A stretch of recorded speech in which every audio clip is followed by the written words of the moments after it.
On your travels across the lands of Eldenring, you may have reached the capital city by now. After running up a long tree route, you will eventually arrive at the next boss fight, Godfrey, the first Elden Lord. He is a ghostly golden boss, wielding a massive axe. He's a boss that typically doesn't kill you in one hit, but instead, he'll try and catch you in a combo. He will hold his axe over his head for a moment before every strike, so pay attention to how he holds it, and you'll be able to quickly figure out which direction he's going to swing.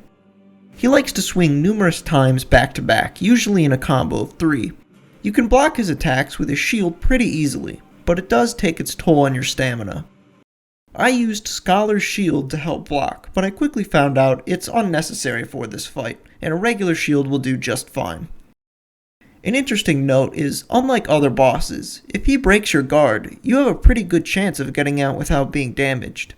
Due to his swings taking so long, I had him break my guard completely multiple times throughout the fight, and I still had more than enough time to roll out of the way before his next swing could finish me off. So don't be afraid to raise your shield even if you think he will break your guard. Just roll as soon as you can, and chances are you'll be okay. Because of this, I think watching your stamina bar is the most important part of this boss fight.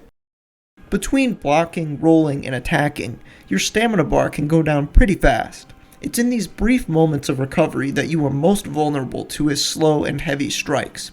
Something I noticed is that if you stay as close to him as possible, you are generally safer than if you stay mid to long range. Some of his attacks will swing harmlessly over your head completely, not even hitting you at all.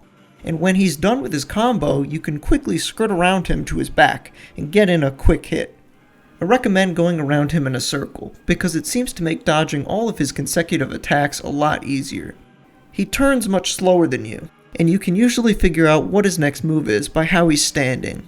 The bulk of this fight will be you running around him in a tight circle, getting a good hit in here and there between his combos. If you stay close to him for too long, he will sometimes reposition himself farther away from you. I usually just ran right back up to him and resumed the process all over again. An attack to look out for is his stomp. Occasionally he will raise his leg and slam it onto the floor, sending a shockwave out in front of him. It's in the shape of a cone, so if you are close to him, you can safely sidestep and hit him during this animation without any danger. If he has some distance on you, try to roll as soon as he brings his foot down. The shockwave will harmlessly pass through you. You can also block this attack if you don't have time, but it does take a lot away from your stamina bar. Something to note is during the second phase of the fight, he started stomping twice back to back for me. It's not any harder to dodge, but it can catch you off guard and do a lot of damage to you if you aren't looking out for it.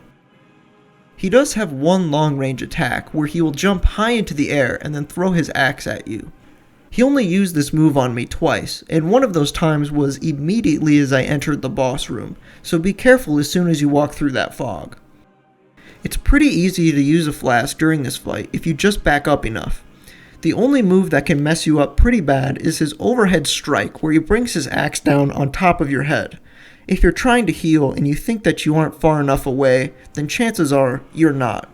So if you need to heal, always back up more than you think is necessary. I hit him several times through this fight, but realized that the additional bleed damage from my sword never triggered. I believe he has bleed resistance, which would make sense considering he's a ghost with no blood. You can still use your bleed Ash of War to do good damage on him though. Using a bleed build isn't bad for this fight, it just won't be as effective as it is for other bosses. If I had one crucial piece of advice for someone who's stuck on this boss, I would say to hit him only once at the end of each combo, especially if you have a medium to large weapon.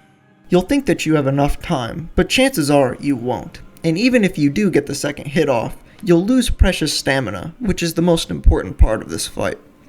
Ideally, this fight plays like a dance, of you going round and round, getting hit in every so often while he swings at you over and over again.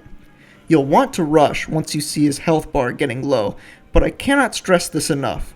Just keep doing the strategy for the entirety of the fight. Don't try and end it quickly. I tried that on my first attempt, and it did not go well.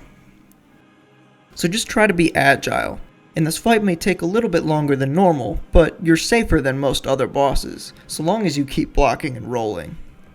I believe that all of you can beat him, with just a little patience and time. Let me know if you found out any other helpful tips to help beat this boss. Thank you for watching this guide. It really means a lot. And if it helped, please be sure to let me know. I plan on making some more boss guides in the future, so be on the lookout for those. And, as always, I'm wishing you good luck.